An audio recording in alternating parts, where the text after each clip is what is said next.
یہ ابھی جی اجلاس ختم ہوا ہے اور مولانا فضل الرحمان صاحب اور مریم نواز صاحبہ جو ہے وہ میڈیا سے گفتگو کر رہے ہیں. آپ کو تھوڑا سا ہم لائیو دکھاتے ہیں. ٹھیک ہے جی، آپ کو لائیو دکھاتے ہیں کہ یہ اس میں کیا فیصلے ہوئے ہیں. جاتی عمرہ میں جو آج میٹنگ تھی وہ آپ کے سامنے ہم دکھاتے ہیں. ٹھیک ہے جی، یہ ذرا لائیو دیکھیں تھوڑا سا. 26 مارچ کو محترمہ مریم نواز شریف صاحبہ کو نیب میں طلب کیا گیا ہے. ان کی پیشی کے بظاہر جو وجوہ بتائے گئے ہیں اس نے نیب کو بے نقاب کر دیا ہے. ہم ہمیشہ کہتے رہے ہیں کہ نیب ایک کٹ پتلی ادارہ ہے. آج بھی اس نے جو ضمانت کی منسوخی کے لیے عدالت کو رجوع کیا ہے وہ بھی اسی بنیاد پر کہ جی آپ تو اداروں کے خلاف بولتے ہیں. اس کا معنی یہ ہے کہ وہ کرپشن کو ختم کرنے کے لیے نہیں بنا یہ ادارہ بلکہ اداروں کی خدمت کرنے کے لیے بنا ہے. اس کی ترجمانی کے لیے بنا ہے. 26 مارچ کو جب مریم نواز صاحبہ پیش ہوں گی تو پی ڈی ایم کے تمام پارٹیوں کے کارکن موجود ہوں گے. ہماری اپنی پارٹی کے کارکن موجود ہوں گے. ہزاروں سے نہیں لاکھوں تک انشاءاللہ العزیز کارکن اس میں آئیں گے. یہ بات ہوئی نا. اور پی ڈی ایم کی قیادت بھی شخصیات کا تعین ہم بعد میں کریں گے لیکن ہم ان کے ساتھ انشاءاللہ العزیز شانہ بشانہ ہوں گے. لاکھوں بندے پیش ہوں گے 26 مارچ کو. آپ تک ہمارے یہ بڑا فیصلہ ہوا ہے جی جاتی عمرہ میں کہ جناب مریم نواز صاحبہ اگر پیش ہوئیں عدالت میں نیب کے پاس تو وہاں پہ سارے لوگ پیش ہوں گے. یہ بہت بڑا یہ فیصلہ ہے. ابھی دیکھیں مولانا صاحب اور کیا کہہ رہے ہیں سنو. بڑا زور ہے اور وہ مسئلے کو جس رنگ میں بھی پیش کرے اس کا اختیار ہے.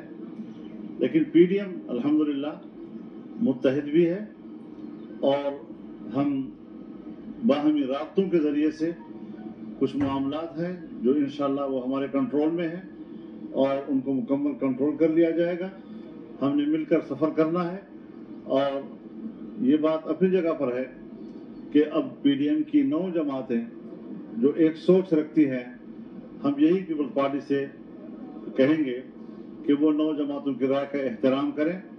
تاہم پیپلز پارٹی کے سی اے سی کے فیصلوں کا بھی انتظار کیا جائے گا. پیپلز پارٹی کے دلائل پر مزید ہم غور کرنے کے لیے بھی تیار ہوں گے اور ان کے ساتھ ہم انتہائی خوشگوار ماحول میں اپنے معاملات کو ٹھیک کریں گے تاکہ پی ڈی ایم صرف متحد ہی نہیں بلکہ مؤثر بھی رہے اور مؤثر انداز کے ساتھ ہم آگے بڑھیں گے انشاءاللہ العزیز. یہ بتائیے کہ جس طرح بڑا فیصلہ سامنے آیا ہے کہ مریم نواز کے ساتھ اظہار یکجہتی کرتے ہوئے تمام پی ڈی ایم کی 9 جماعتوں کے کارکنان پیش ہوں گے. اور یہ دوبارہ جی مریم نواز صاحبہ ذرا بول رہی ہیں. مریم نواز صاحبہ کوشش تو ہماری یہی ہے کہ تمام جماعتیں متحد رہیں لیکن پی ڈی ایم سے مستقبل نہیں جڑا عمران خان کا. عمران خان اور اس کی جعلی حکومت کا مستقبل اس کی کارکردگی سے جڑا ہے. پی ڈی ایم میں پیپلز پارٹی کیا کر رہی ہے پی ڈی ایم کیا کر رہی ہے اس سے قطع نظر جو نااہلی اور نالائکی نے پورے ملک کو اپنی لپیٹ میں لے لیا ہے اس کا جواب بہرحال عمران خان ہی کو دینا ہے. اس کا جواب پی ڈی ایم کو نہیں دینا.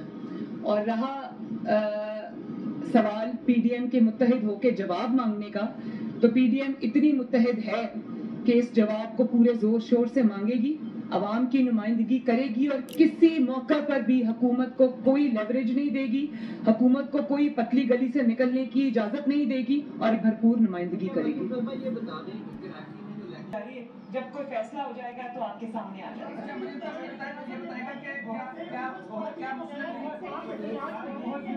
کیا مسلم لیگ نون کے سینٹ ڈپٹی اپوزیشن لیڈر کے لیے اعظم نذیر تارڑ اور سعدیہ عباسی صاحبہ ابھی بھی کینڈیڈیٹ ہے یا یوسف رضا گیلانی صاحب کے نام پہ کوئی نیگوشیشن ہو سکتی ہے؟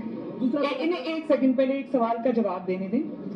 یہ متفقہ پی ڈی ایم کا فیصلہ تھا جو کہ شاہد خاقان عباسی صاحب کے گھر پہ تمام جماعتوں کی بھرپور نمائندگی کے ساتھ ہوا تھا جس پہ پی ڈی ایم کی مہر لگی ہوئی ہے اور اس میں پورا کنسنسس تھا کہ سینٹ چیئرمین کے لیے सब जमातें जो हैं पीडीएम में जो शामिल हैं वो यूसुफ रजा गिलानी साहब को सपोर्ट करेंगी, वोट भी देंगी। और उसके लिए जो डेप्यूटी चेयरमैन है, उसके लिए JUIF के जो उम्मीदवार थे हैदरी साहब, उनको भी सपोर्ट करेंगी। और लीडर ऑफ द अपोजिशन जो है वो मुस्लिम लीग नून का होगा। अब चूंकि ये असूली फैसला हो चुका है और किसी की हार जीत के बाद इसमें कोई गुंजाइश नहीं है तब्दीली की, क्योंकि ये बात नहीं हुई थी कि कोई हार जाएगा तो ये फैसला तब्दील हो जाएगा।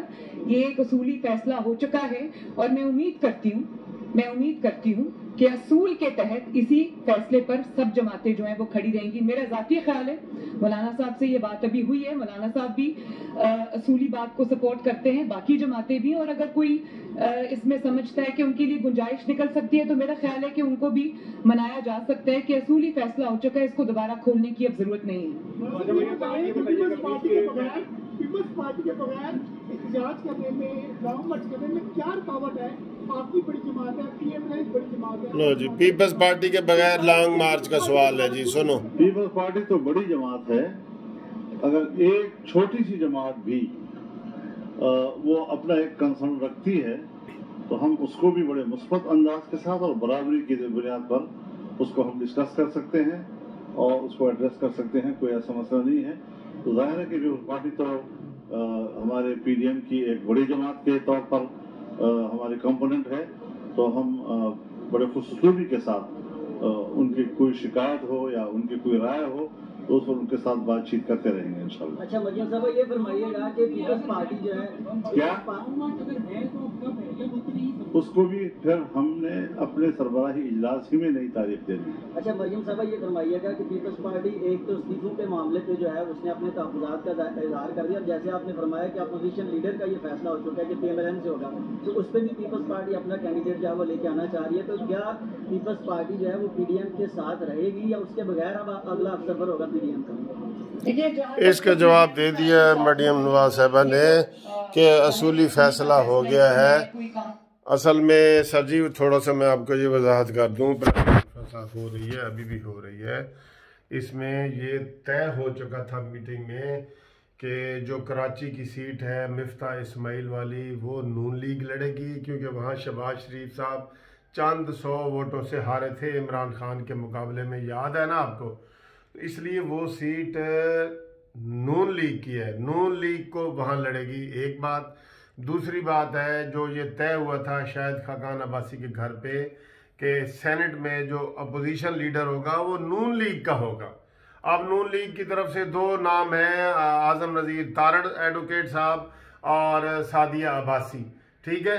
तो ये मुत्तफ़िक़ा तय है। तो अब वो बार बार वो सवाल पूछ रहे हैं कि जनाब ये बताएं कि कौन उम्मीदवार होगा। तो तय तो हो गया है, लेकिन अब जरदारी लोग कहते हैं चूँकि सेनेट में चेयरमैन नहीं बन सके यूसुफ रजा गिलानी अभी तक, तो वो कहते हैं जी अब हमें अपोजिशन लीडर बनाएं। और आईनी कानूनी तरीके से वो बन सकते हैं, लेकिन जो फैसला तय हुए उसके ऊपर अमल करना है ना। आईनी और कानूनी तरीके से कैसे यूसुफ रजा गिलानी बन सकता है? वो ये बन सकता है कि जो भी जमात की अक्सरियत होती है ना, उसको स्पीकर इजाज़त देता है कि जनाब हाँ जी आप बताएं जी कौन बनना चाहते हैं, तो वो नाम देते हैं। तो इनकी सीटें जो है वो 26 सीटें हैं सेनेट में पीपल्स पार्टी की, और जो नून लीग की हैं वो 18 सीटें हैं, तो 26 वाला बनेगा ना। लेकिन देखना यह है कि आपने तय क्या किया है। यूसुफ रजा गिलानी कैसे बने? वो अकेले बन सकते थे? ये तो सीट ही नून लीग की थी, सेनेट की जो मरकज़ की थी, तो लिहाजा वो तो जरदारी साहब ने सीट ले ली, यूसुफ रजा गिलानी ने नून से। अब नून को अपोजिशन लीडर भी नहीं बनने दे रहे, तो ये तो सर बेईमानी है ना, खुली बेईमानी है।